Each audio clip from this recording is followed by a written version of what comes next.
ब्रह्मशक्ति योग या ब्रह्मशक्ति ध्यान, इसके जैसा चमत्कारिक ध्यान इस वक्त और कोई भी नहीं है। इसे मैं चमत्कारिक क्यों कहता हूँ, उसके काफ़ी रीज़न्स हैं।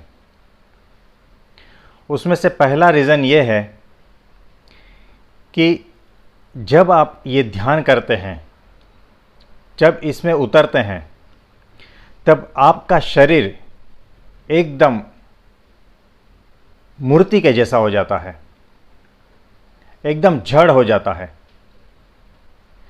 आपका शरीर आपको पता ही नहीं चलता। अगर कोई उठाने की कोशिश भी करे तो भी आप हिल नहीं पाएंगे, वो ध्यान से आप हट नहीं पाएंगे।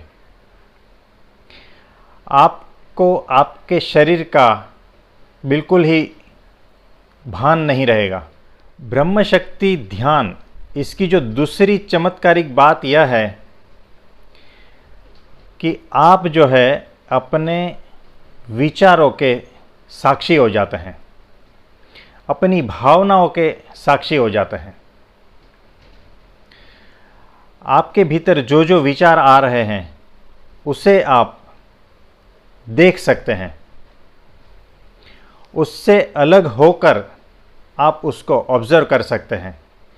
वो कहाँ से उत्पन्न हो रहा है, आपकी भावनाएं कहाँ से उत्पन्न हो रही है, जैसे कि क्रोध है, मान है, लोभ है, ये सभी को आप तत्क्षण पहचान में लाते हैं, उसके आप साक्षी हो जाते हैं।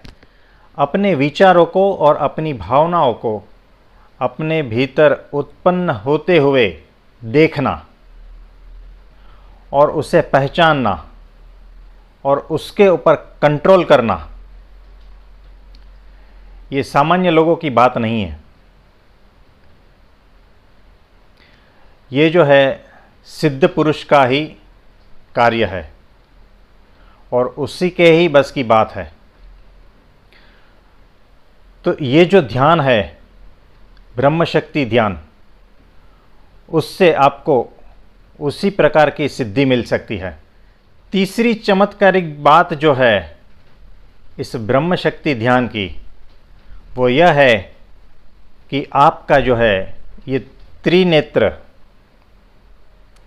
ये जो थर्ड आई चक्र, वो खुल जाता है, आप उसमें स्थित हो जाते हैं। ये जो आज्ञा चक्र है वो इसीलिए उसका नाम पड़ा है कि वो आपकी आज्ञाओं को मानता है। आप मन में जो भी विचार लाते हैं वो तत्क्षण साकार होता है। जैसे कोई एग्ज़ाम में पास नहीं होता है तो अगर आप आज्ञा करेंगे तो वो पास होगा। अगर कोई आपका कार्य रुका हुआ है तो आप आज्ञा करेंगे तो वो रुका हुआ कार्य तत्क्षण पूरा हो जाएगा। ये जो थर्ड आई चक्र है, वहाँ पर जब आपका ध्यान लगता है तो वहाँ पर स्थित होते आप मन में जो भी विचार लाते हैं वो विचार साकार होता है। इतना पावर उसमें आ जाता है।